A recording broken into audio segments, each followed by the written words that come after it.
இன்றைய புனிதர் அறிவோம். டிசம்பர் 21. புனித பேதுரு கனீசியுஸ். கிறிஸ்தவர்களின் வாழ்வில் திருவிவிலியம் எந்த அளவுக்கு முக்கியம் வாய்ந்ததோ அந்த அளவுக்கு முக்கியம் வாய்ந்தது திருமறை சுவடி. இந்த திருமறை சுவடியை எழுதியவரும் சிறந்த மறையுரையாளரும் திருத்தந்தை, ஆயர்கள், குருக்கள், அரசர்கள் மற்றும் பொதுமக்களுக்கும் பல்வேறு கடிதங்களை எழுதி அதன் வழியாக ஆறுதலை, ஆலோசனைகளை வழங்கி சமூகத்தில் இருப்பவர்களின் அவல நிலைக்காக தனது ஆதரவையும் தெரிவித்தவர்தான் கனீசியுஸ்.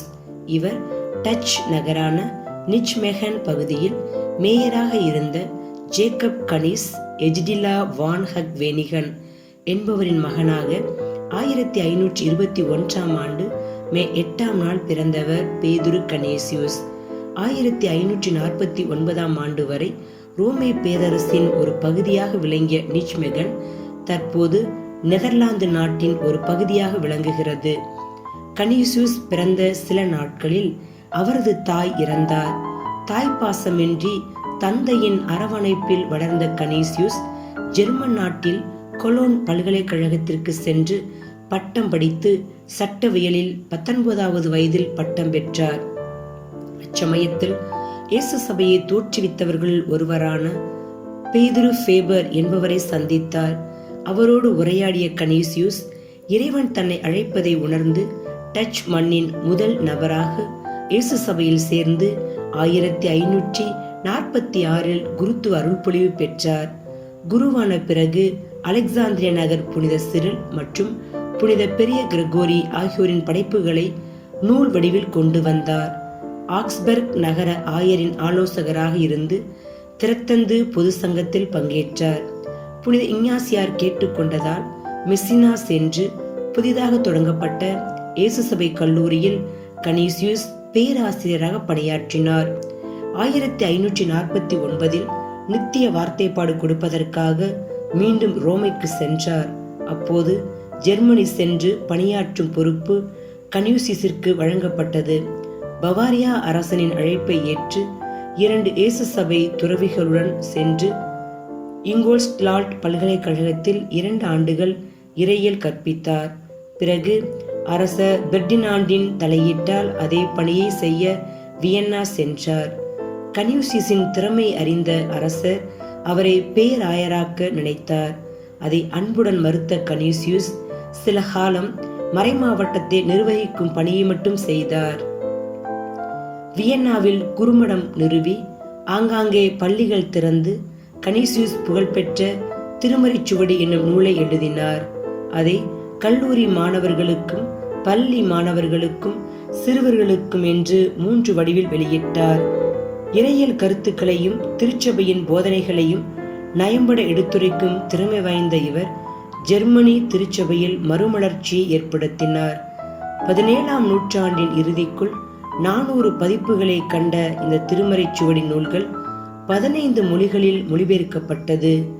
வியன்னாவில் இருந்து பொஹிமியா சென்ற கனீசியுஸ் அங்கு திருச்சபை வலுவிழந்திருப்பதை கண்டார். பல்வேறு எதிர்ப்புகளுக்கு மத்தியில் திறம்பட பணியாற்றி 6 நகரங்களில் மாணவர்களுக்கு கல்லூரிகளை நிறுவினார். சிறந்த மறையுரையாளரான இவர் ஆக்ஸ்பர்க் ஆலயத்தின் அதிகாரப்பூர்வ மறையுரையாளராக 7 ஆண்டுகள் பணி செய்தார். பணியின் காரணமாக நிறைய இடங்களுக்கு சென்றார். அங்கு குருக்கள் இல்லாததால் அங்கேயே தங்கி அம்மக்களுக்கு அருட்சாதனங்களை வழங்கி மறைக்கல்வி போதித்து அவர்களது ஆன்மீக தாகத்தை தணித்தார். எப்போதும் ஊர் சுற்றி கொண்டே இருக்கிறார் என்று சிலர் இகழ்ந்து பேசினாலும் அவற்றையெல்லாம் கருத்தில் கொள்ளாது, நீங்கள் செய்ய வேண்டியது நிறைய இருக்கிறது என்றால் கடவுளின் உதவியுடன் உங்களால் நேரத்தை கண்டுபிடிக்க முடியும் என்று கூறிய கனீசியுஸ் தொடர்ந்து உழைத்து கொண்டே இருந்தார். திருத்தந்தை, ஆயர்கள், குருக்கள், பேரரசர்கள், பொதுமக்கள் கூட எண்ணற்ற கடிதங்களை எழுதியுள்ளார்.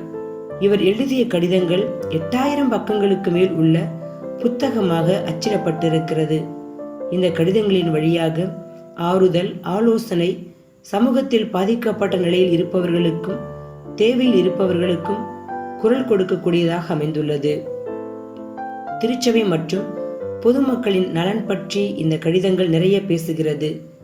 கடிதம் எழுதி ஏதும் நடக்காத வேளையில் தாமே நேரில் சென்று சந்திக்க வேண்டியவர்களை சந்தித்து பேசியும் இருக்கிறார். மக்களுக்காக இறைவனின் திருப்பணியை செய்ய கனீசியுஸ் 1597 ஆண்டு டிசம்பர் 21 அன்று இறந்தார். திருத்தந்தை 9ஆம் பத்திநாதர் 1864 நவம்பர் 20 அன்று அருளாளராக அறிவித்தார். திருத்தந்தை 11ஆம் பத்திநாதர் 1925 மே 21 அன்று திருச்சபை வரலாற்றில் முதல் முறையாக புனிதர் பட்டத்தையும் திருச்சபையின் மறை வல்லுனர் என்ற பட்டத்தையும் சேர்த்து வழங்கினார். புனிதரிடமிருந்து கற்போம். நமது எண்ணங்களும் செயல்பாடுகளும் இறைவனின் அன்பை வெளிப்படுத்துவதாக, பிறருக்கு ஆறுதல் தருவதாக, ஆலோசனைகள் தருவதாக அமைய வேண்டும்.